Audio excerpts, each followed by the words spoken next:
Hello, everybody. This is Nick Totiro, Professor of Information Technology and Computer Science, Lakeland Community College.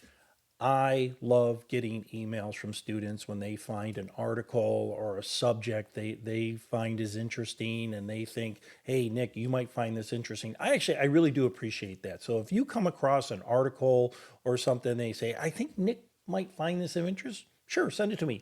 What's it going to cost me? 2, 3 minutes out of my life to read the article?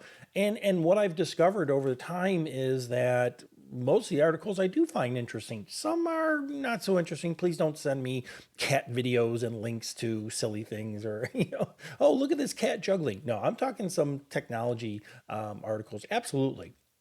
I'll take a look. Recently, a student sent me an article or a link that I thought, now that was clever. And it was clever for many, many reasons.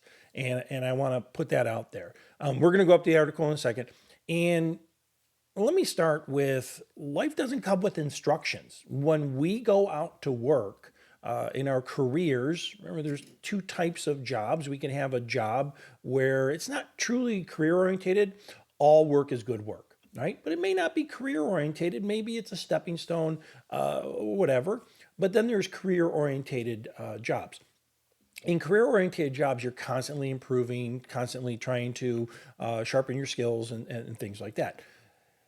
There's no instructions. Your boss in a lot of these situations, your immediate supervisor is not going to give you a step-by-step cookbook and say, okay, do these 3 steps and you come. They often require critical thinking, right? But I think they require creativity. I love science fiction. I love novels, all that stuff. And I think those kind of generate some creativity. So life doesn't come with a cookbook. Start creating some creativity in your life. Let me go up to this article. It is very, very fascinating.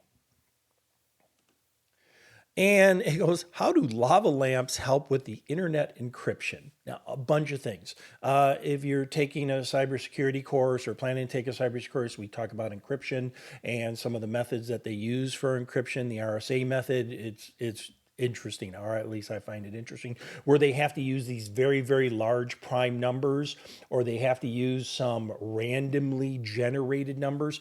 And if you know anything about computer science, randomly generated numbers are very difficult. There's no such thing as a true random generated number in a computer. If I take a 6-sided die and I roll it in my hand, that's a random number. It You can simulate that and they call that pseudo random in computer science, but there's truly no random numbers inside computer science. It has to deal with how computers can create numbers. So many times we have to seed the random number or we have to acquire the random number from someplace else. Imagine the lottery. They cannot create a random number in the lottery. So that's why they use the ping pong balls. Now, that should also red flag some things. The slot machines in Las Vegas, they're honest, but they're not random. They are programmed and they're programmed with certain payouts and things like that. They cannot generate that randomness of the old style mechanical slot machines. Here is an organization, Cloudflare, that knows that as encryption gets more and more robust, that they have to find ways to create random numbers or use random numbers. And they know that if a computer generates that random number, there is the potential of hacking that random number because if you know the algorithm of how that computer pseudo random that number, then it breaches.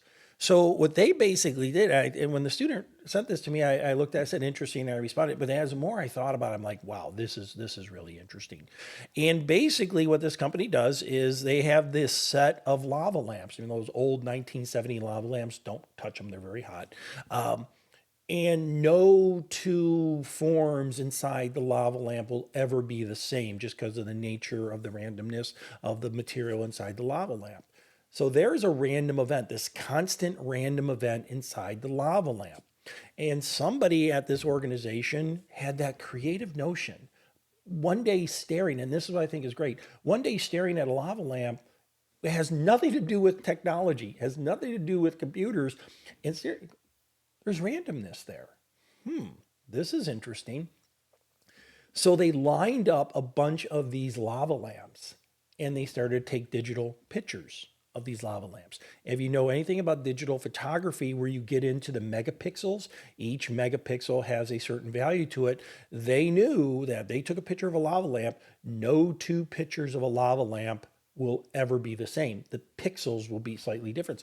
And then they really amped it up and said, instead of just taking a picture of a lava lamp, we are going to take pictures of many lava lamps, increasing the complexity of the randomness. So now, when if you take in the cybersecurity courses I teach, we talk about RSA and PSK and things like that. We need very, very, very large random numbers, or very, very, very large prime numbers. Somebody stared at a lava lamp and said, here's randomness. If I take a picture of it, I'm taking a picture of randomness. And if I take a picture of many lava lamps, I have a really true random number that's created in an analog world that I'm bringing into a digital world. And these random numbers that are being generated, they actually use them in encryption keys for this organization, this Cloudflare. I don't know the organization. And I'm like, that is cool. That is clever. Somebody took something that wasn't technology based. If you know anything about pseudo random numbers and computer science, they've been trying to find ways and stuff like that. And there's been ways, to pseudo random numbers for 50, 60 years. And somebody said, you know what? I see randomness in the world. They can't take a picture of just grass growing. They can't take a picture of a car, but they took a picture of that something that is always random, and they just. So these 100 lava lamps in the lobby gets pictures taken. They feed those digital images with the randomness of the digital images back to the encryption method to guarantee randomness. Now think about this. Well, Nick, can't somebody just go into that organization, because this is in the lobby? Can't they start taking random pictures? Can't they just take a picture? Yes, but a picture, because the lava lamp is constantly changing, the picture they take is meaningless, because that's a different random number than the random number that's currently being used. Even if we're splicing things down to milliseconds, you're never going to get the same random number. So yeah, here's our lava lamps generating random numbers. Take all the pictures you want of the lava lamps. It will never be the random number that we're acquiring.